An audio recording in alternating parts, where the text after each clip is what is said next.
Hello, I am recording from Germany today, and I'm recording in honor of a very dear person to me who asked me to do a little empathy for the experience of being older and losing our hair as women.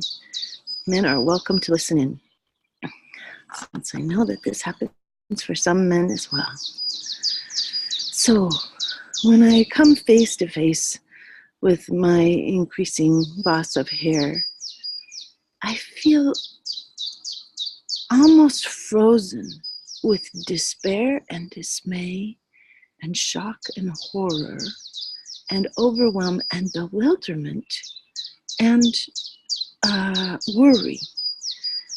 One of the things about being a person who travels around and does presentations for a living is that our appearance is the first thing that people see. So one of the things that I am wondering whether we need is a sense of being received with gentleness, with dignity, that our appearance is held with care and warmth and gentleness, and a little bit of love would be nice, to be loved and adored for who we look like and who we are. No matter what age is doing to us, no matter what's happening with our skin or our hair, no matter what's happening with our teeth, I wonder if there's a huge longing, Sarah, for a sense of both graceful aging and accompaniment in graceful aging. It gives me a little breath. I wonder if there's like a huge need also for generosity with self and a continued capacity for self-warmth and self-love as we struggle with the experience of looking different than we did when we were 25 years old. I wonder if we need support and love for how we look at other women or other people who are finding ways to be with hair disappearing. And if we just in those moments need to be held with a little bit of courseness. So of course you're wondering how best to deal with this. Of course you're needing to have solutions that feel good to you. Sarah, I wonder if you are needing acknowledgement for the shock of aging and the shock of there being things that happen with your looks and your well-being that are not what you would necessarily enjoy. Would you like a little acknowledgement that you are not getting to have choice here? And that your experience, that you have a great deal to contribute. Do you long for, what is it? It's like a breathlessness that's here, like I've stopped breathing in the horror. So first of all, do you need acknowledgement that you're going to shock when you're confronted with this? It first happened for me when I was at the dermatologist and he said, "Oh, you're losing your hair. You are going to need to wear a hat more and think about sunscreen." And I was so ashamed and shocked. And just if I go to myself in that moment, Sarah, do you need acknowledgement that this wasn't something you were tracking or expecting? Do you need acknowledgement of the kind of intense jealousy that arises when you meet other women of your age and older who have thick, lustrous heads of hair? Would you like a little arm around you that says, "Of course you would like a thick and lustrous head of hair, my darling"? And then maybe a gentle kiss on my head from me holding myself. And maybe a little bit of,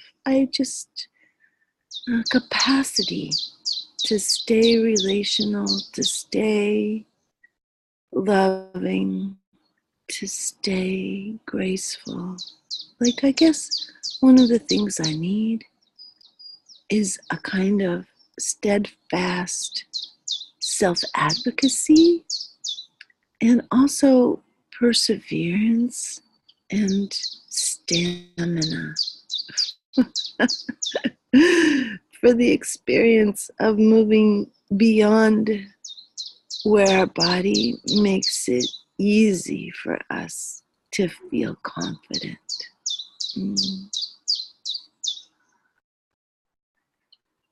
I believe we have a deep need for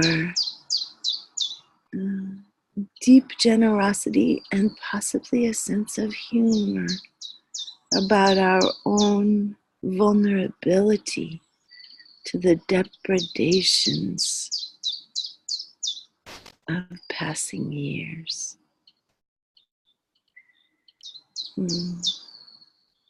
And so there's a little bit more breath in my body now. And there's also a kind of a rueful acceptance. There's still a stunnedness in my chest. Like I didn't expect to get old, I think. I didn't expect, to get very, very far along the lifeline thing. Stunnedness to be here. Yeah, that helps my breath a little bit. Well, if you have other body sensations that are still here, if you need more of an acknowledgement of shock or horror, or if you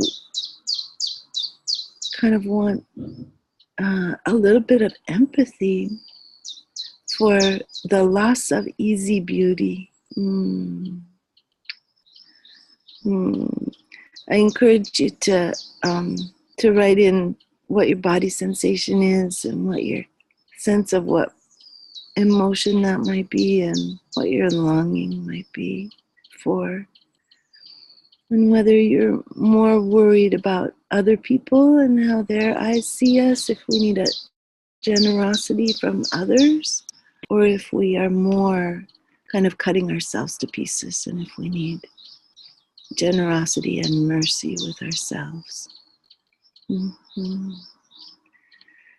Well, have a wonderful week or month until I am able to make another empathy podcast. And you are also welcome to write in requests for different kinds of empathy. All right, thank you, and I'll see you again soon.